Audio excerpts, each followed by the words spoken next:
Good morning, students. This is in paper 103. You have cholesterol biosynthesis, catabolism, and regulation.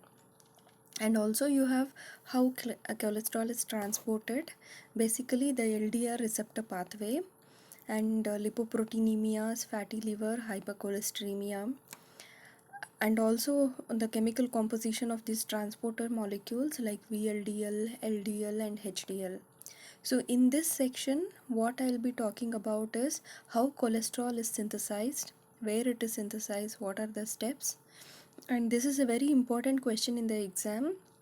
They have asked steroid biosynthesis and cholesterol also. Some of the key steps are very important. And then how it is regulated, how it is catabolized, into what molecules it is turned into. Apart from putting the cholesterol in the membrane, into what molecules it is converted to. So I'm not putting the slides, but I'll be talking more like cholesterol is the major sterols in animals tissue, right? It is present in tissue, it is present in plasma as in the free form of cholesterol, or as a storage form combined with long chain fatty acid, that is in terms of cholesterol esters.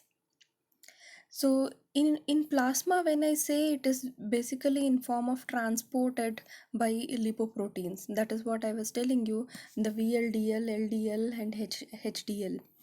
Those are the protein. And in the last semester, I have already spoken in nutrition how synthesis of vitamin D happens.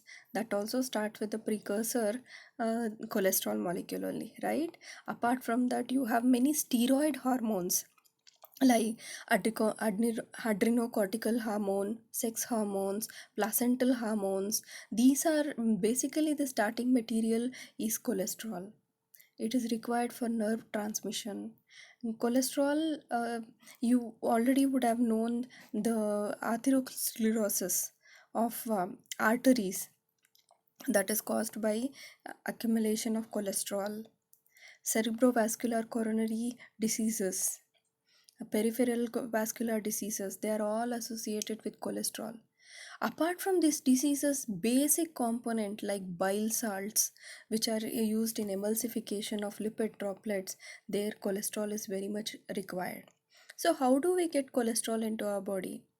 Cholesterol, it is there in the diet, that gets absorbed and gets circulated in the body.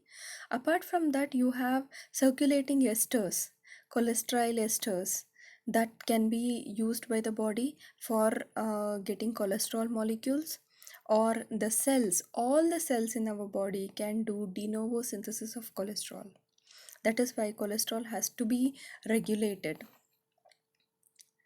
Like brain, you do not have transfer of this cholesterol molecule sufficiently, so there the cells need cholesterol lot.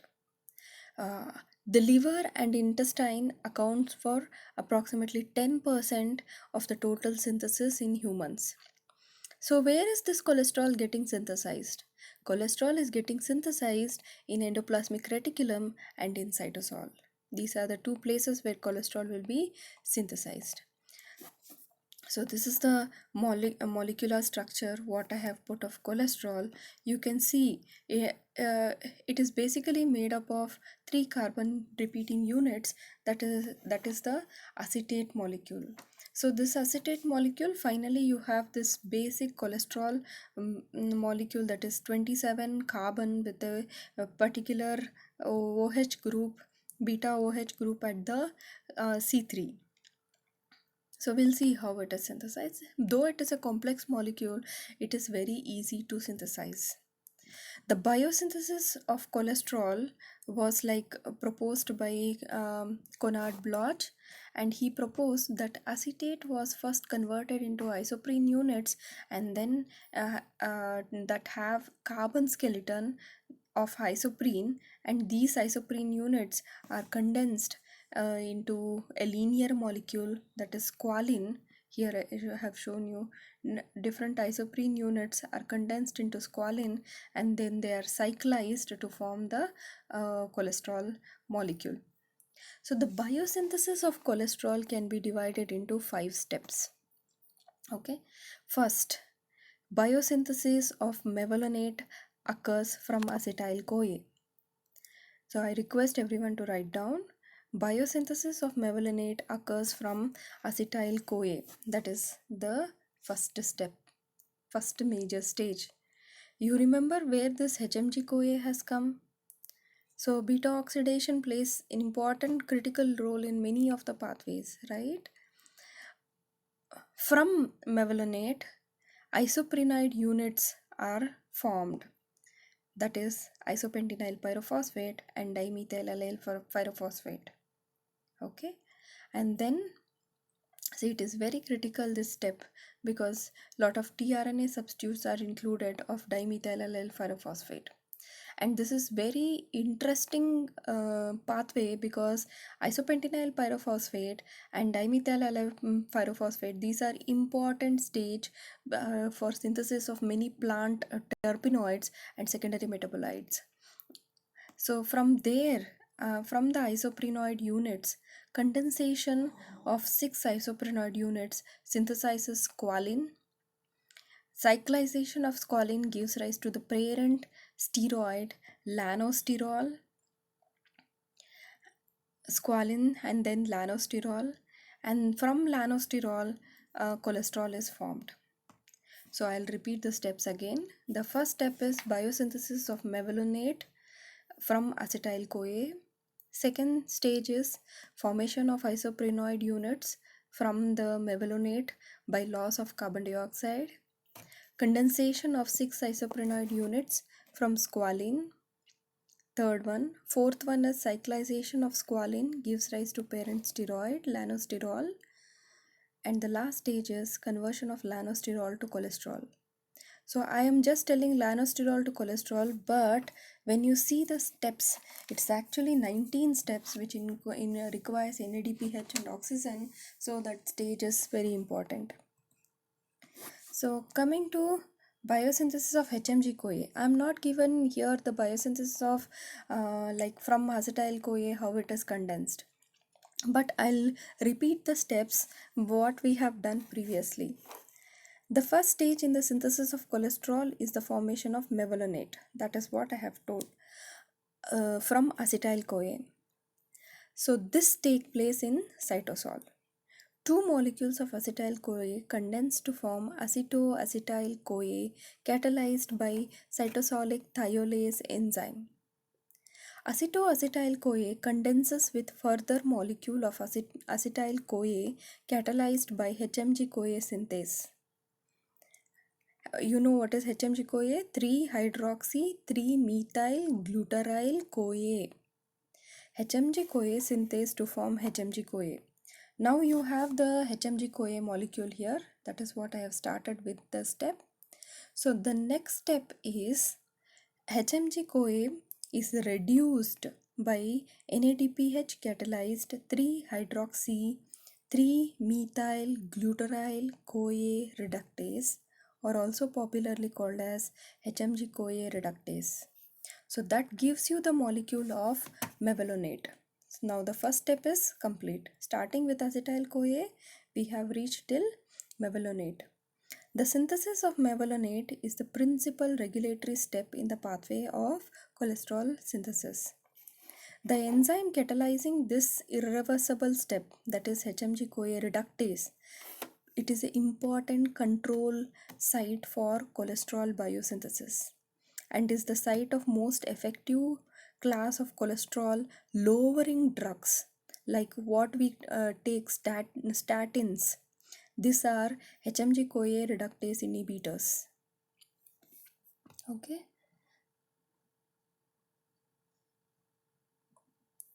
Now, mevalonate next step is phosphorylation. So mevalonate is phosphorylated sequentially by ATP by 3 kinases. Okay. Mevalonate kinase, phosphomevalonate kinase,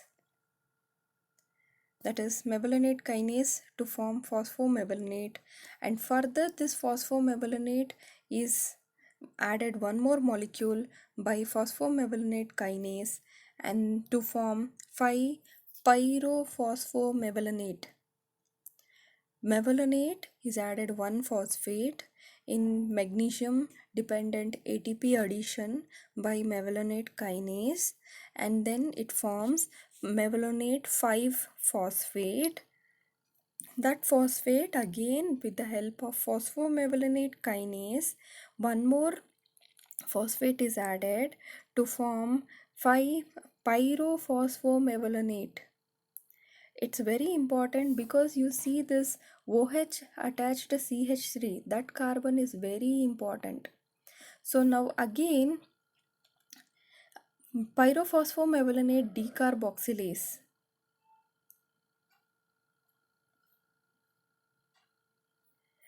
removes carbon dioxide, and with the help of utilizing one molecule of hydrolysis of one molecule of ADP, you have the formation of isopentenyl pyrophosphate. After decarboxylation, the active isoprenoid units are formed, that is isopentenyl pyrophosphate. Now,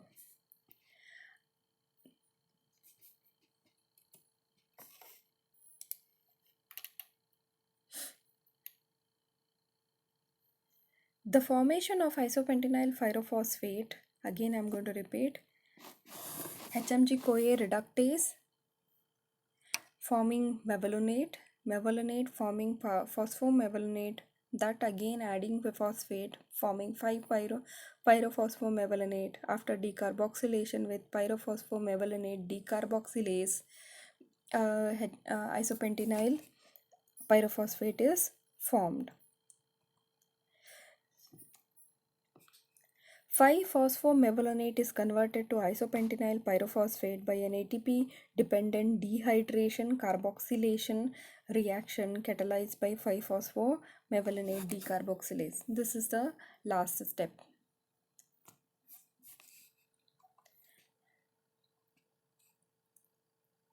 There is equilibration between isopentenyl pyrophosphate and dimethylallyl pyrophosphate catalyzed by isopentenyl pyrophosphate isomerase enzyme.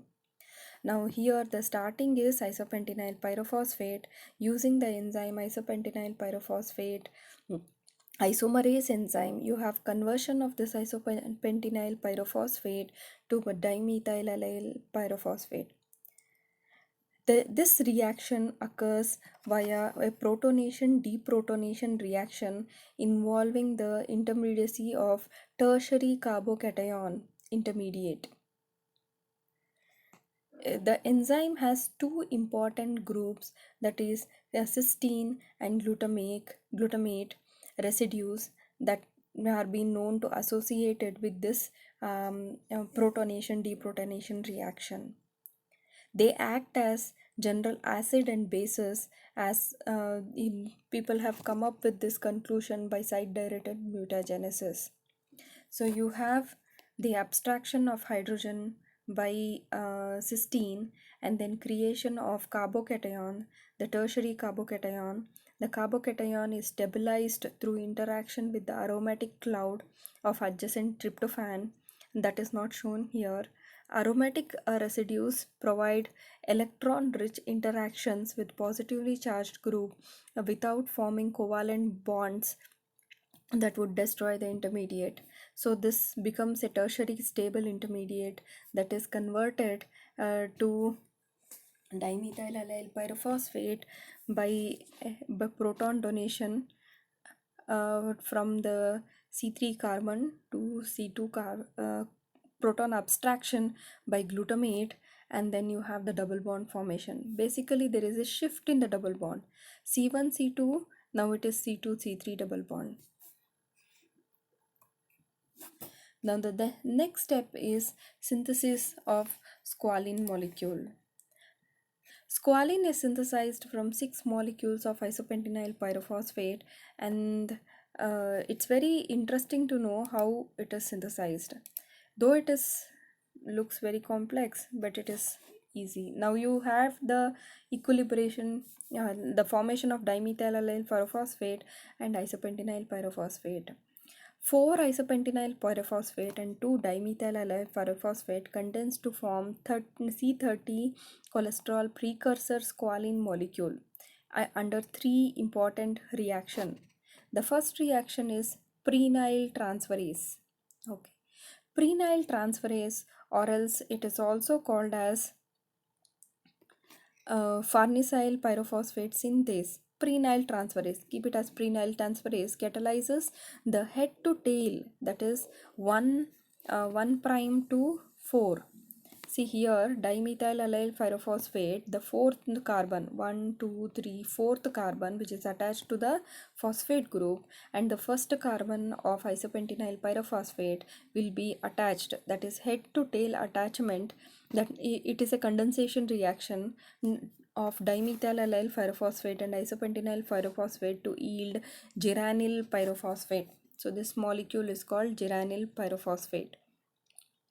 Now, coming to the next step, prenyl transferase catalyzes the second step also. Again, there is head to tail condensation of geranyl pyrophosphate and isopentenyl pyrophosphate to yield farnesyl pyrophosphate.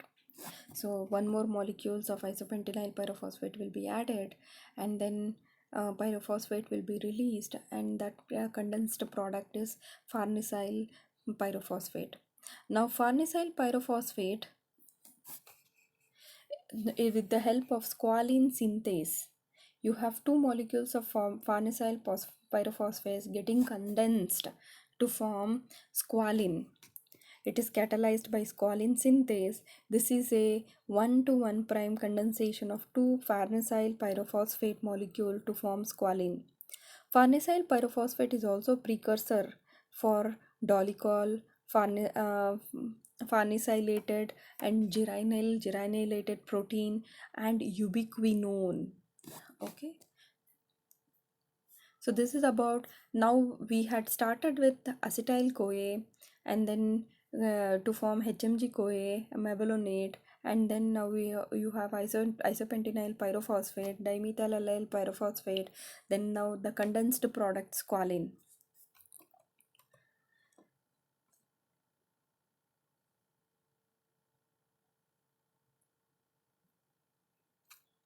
So here the one of the important step of condensation of prenyl transferase mechanism is very interesting. I forgot to mention that first step. It's very interesting because very few known enzymes catalyze the reaction through carbocation intermediate. There are two possible schemes that are like proposed. This is the scheme 1. So you have the first one dimethyl, red one ribomethyl allyl pyrophosphate, the black one is isopentenyl pyrophosphate. In the scheme 1, it is SN1 reaction. Now go back to your first semester bioorganic and paper 1. So there you would have studied SN1 SN2 reaction. Which is bimolecular, and then how no nucleophilic attack happens, you can easily see in this reaction. In this is a first scheme is ionization, condensation, and elimination steps. It's an SN1 mechanism in which an allylic carbocation formed by the elimination of pyrophosphate, that is dimethyl allyl pyrophosphate, gives out pyrophosphate and forms a carbocation, and that condenses with isopentenyl pyrophosphate, uh, forming a new carbocation that eliminates a proton to form the product. Okay, in the second proposed mechanism where the enzyme is also in side groups are involved is an SN2 reaction. Here you do not have the ionization, you have an SN2 mechanism in which the allylic pyrophosphate is displaced in a concerted manner. In this case, the enzyme nucleophile X is assists the reaction. The group is eliminated in the second step with the loss of a proton to form the product. Now, squalene, which is formed, is like it is the sterol precursor.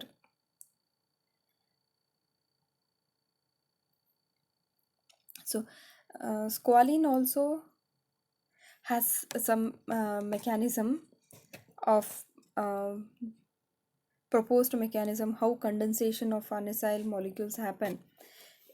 There are like two steps. The step one, what is mentioned here, is the reaction of two farnesyl pyrophosphate molecule to yield a stable intermediate presqualene pyrophosphate.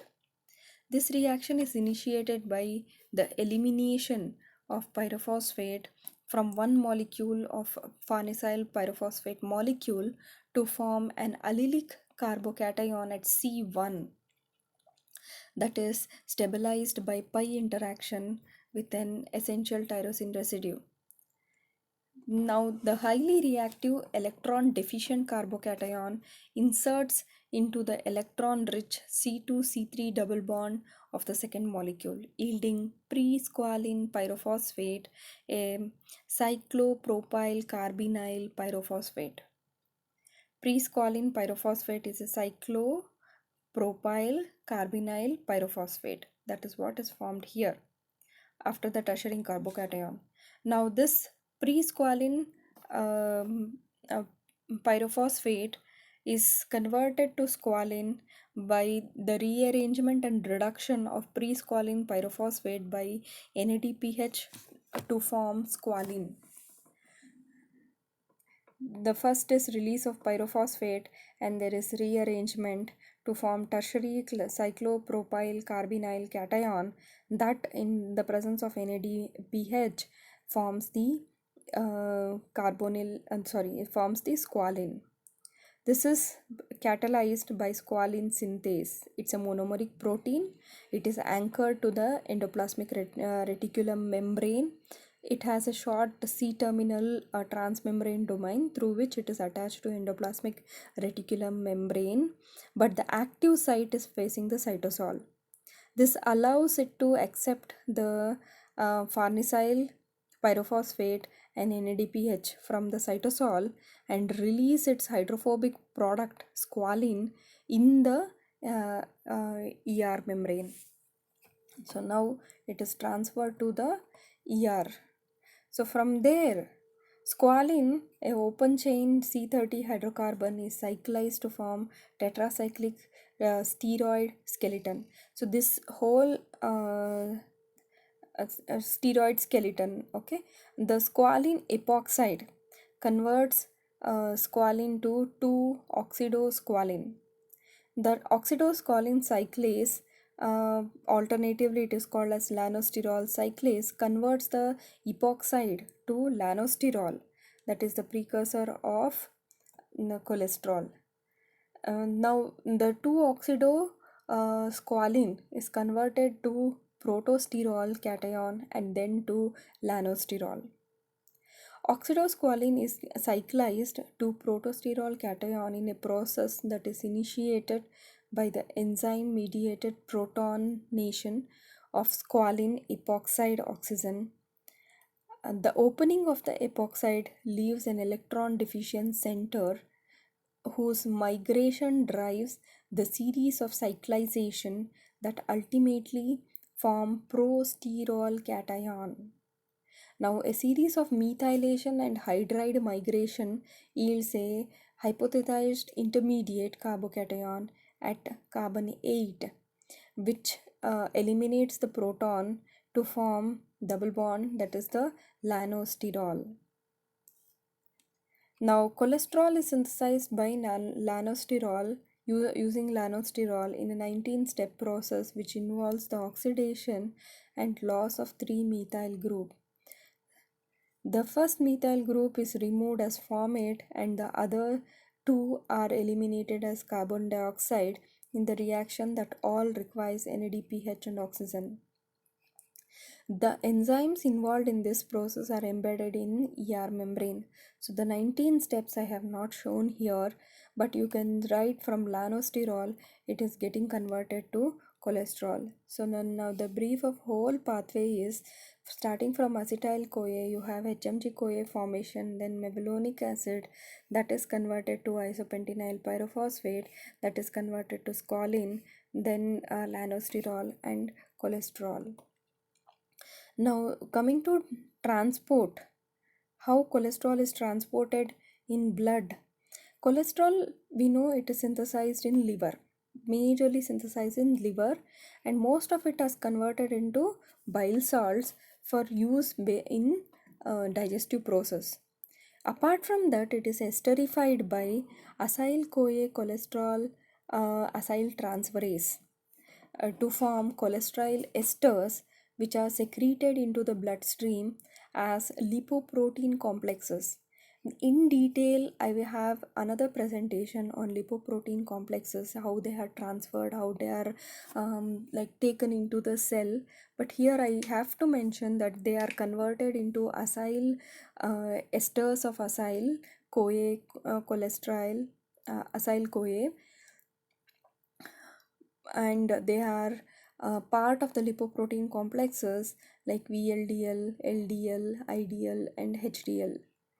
So from there, they are transported into the peripheral tissue, and they from peripheral tissue they are absorbed into the cells and incorporated into cell membranes, or they are again re-esterified and stored as cholesterol ester droplet.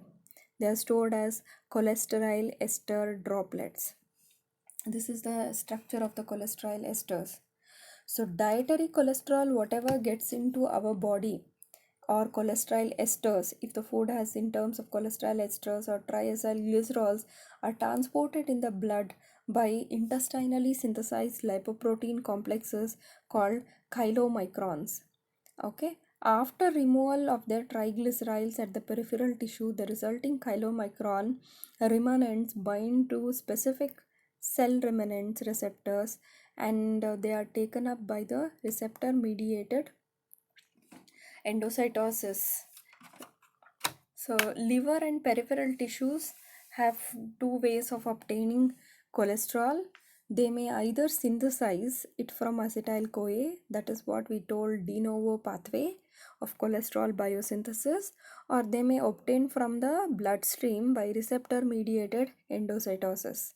That is, receptor mediated endocytosis is also an important question that I'll be doing it in the next PPT. So if you see that the membrane, the fluidity of the membrane is also affected by the levels of cholesterol.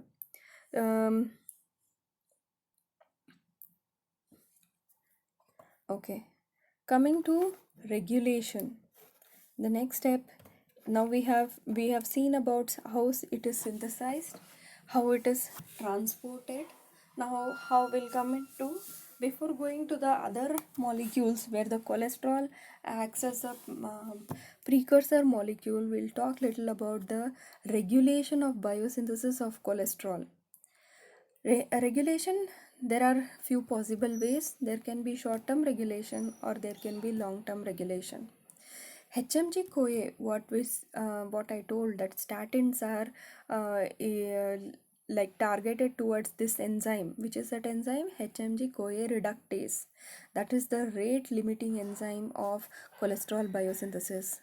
It can be at the transcriptional level or it can be at the metabolic level. The regulation can happen. HMG-CoA reductase is the rate limiting enzyme. It is found in association with endoplasmic reticulum and are subjected to different metabolic controls. It can be regulated at transcriptional level, or long-term regulation involves regulation of the gene expression. That is what is the long-term regulation, that is modulating the rate of synthesis and degradation. If sufficient cholesterol is present in the cell, transcription of the gene for HMG-CoA reductase is suppressed and cellular synthesis of cholesterol is decreased. Cholesterol in diet is low, then synthesis is increased. Cholesterol regulates the expression of HMG-CoA reductase gene and LDL receptor gene. So how is it regulated? A specific recognition sequence known as sterol regulatory element is present in the DNA. This sterol regulatory element binds to sterol regulatory element binding protein that is essential for transcription of these genes. When cholesterol levels are high, this sterol regulatory element binding protein remains as a inactive precursor. Sterol regulative binding protein cleavage activator protein is there, that is an intracellular cholesterol sensor. When the cholesterol levels are very less, this as, sterol regulatory element binding protein cleavage activator protein escorts I'll mention sterol regulatory element binding protein as SREBP. So now when the cholesterol levels is very less in the cell, this SREBP cleavage activator protein senses that, and it will take the SREBP to the Golgi bodies.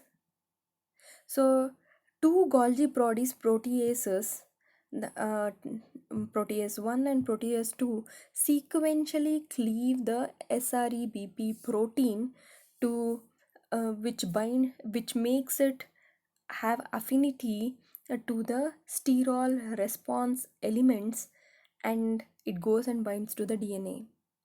When it binds to the promoter site, it activates the transcription of HMG CoA reductase gene.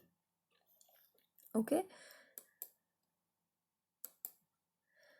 so that is the long-term regulation. Now, short-term regulation can also happen by covalent modification. HMG CoA reductase is inhibited by phosphorylation, catalyzed by AMP dependent protein kinase. You can remember that it also regulates fatty acid synthesis catabolism, this AMP dependent protein kinases. If it is phosphorylated, the HMG CoA reductase is inactive. If it has to become active, it is dephosphorylated. No, so the first regulation of cholesterol biosynthesis is by regulating the HMG CoA reductase activity. HMG CoA reductase activity can be regulated short term by competitive inhibition or by allosteric effect, that is phosphorylation dephosphorylation, a covalent modification by phosphorylation dephosphorylation, allosteric effect, the activators and inhibitors of HMG CoA reductase, or long-term regulation by altering the levels of HMG CoA reductase by monitoring the uh, synthesis, that is transcription of the gene. How it is done?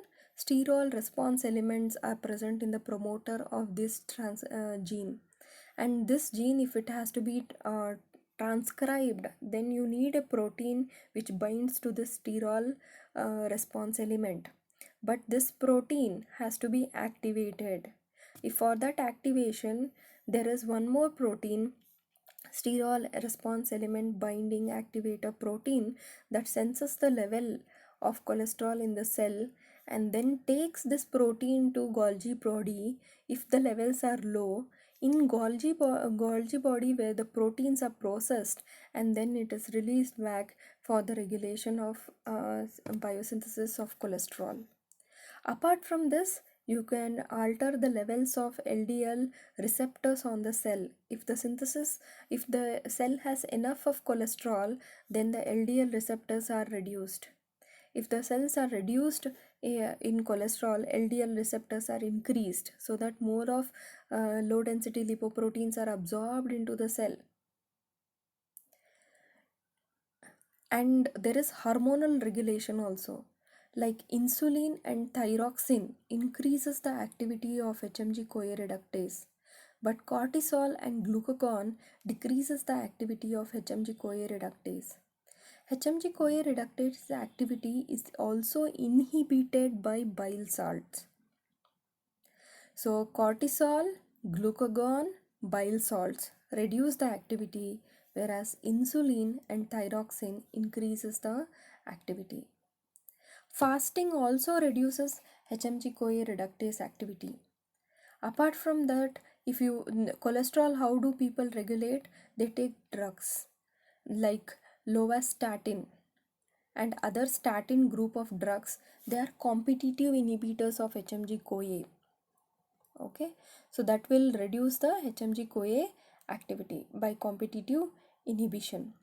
So now the total cholesterol varies from person to person. It can be anywhere between 130 to 150 grams.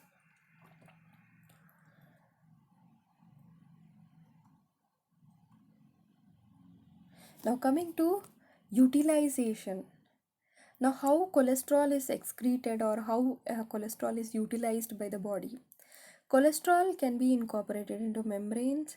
Apart from that, cholesterol can also be used for synthesis of some important molecules, that is bile salts. So the top one what I have shown is the cholesterol, down one what I have shown here is bile salt.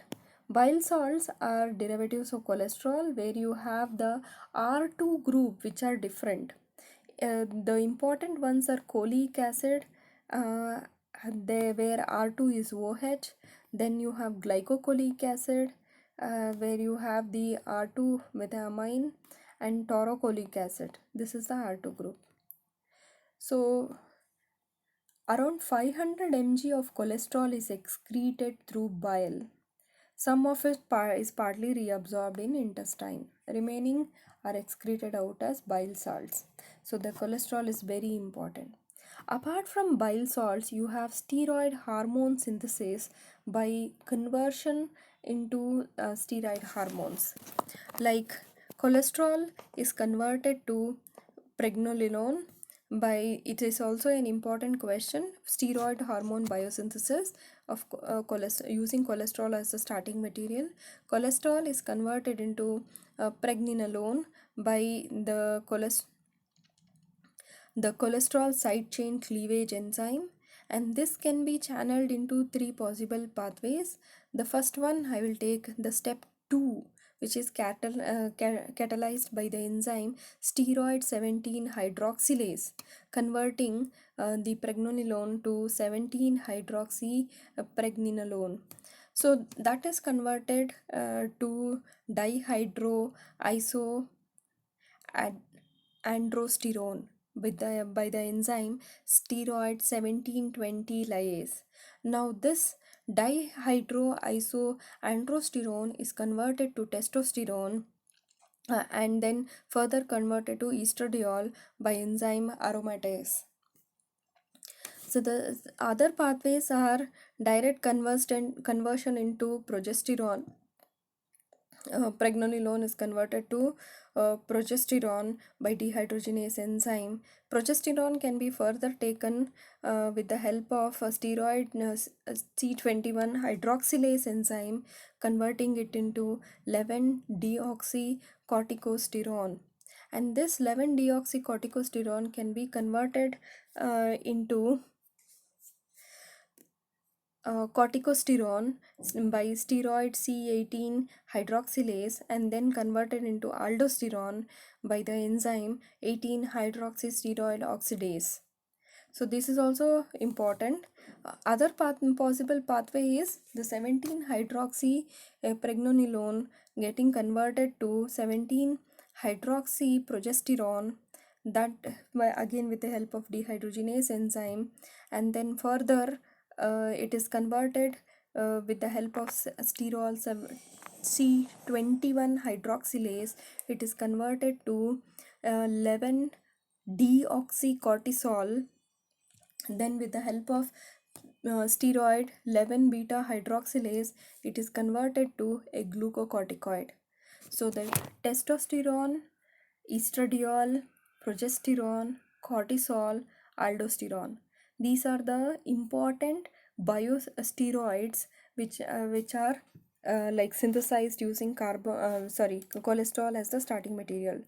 So in this lecture what I have started is how cholesterol biosynthesis happen, how it is regulated, how it is utilized, okay, and then on the synthesis of steroids. Okay, transport I have spoken but not in detail. I'll cover one more PPT on the transport.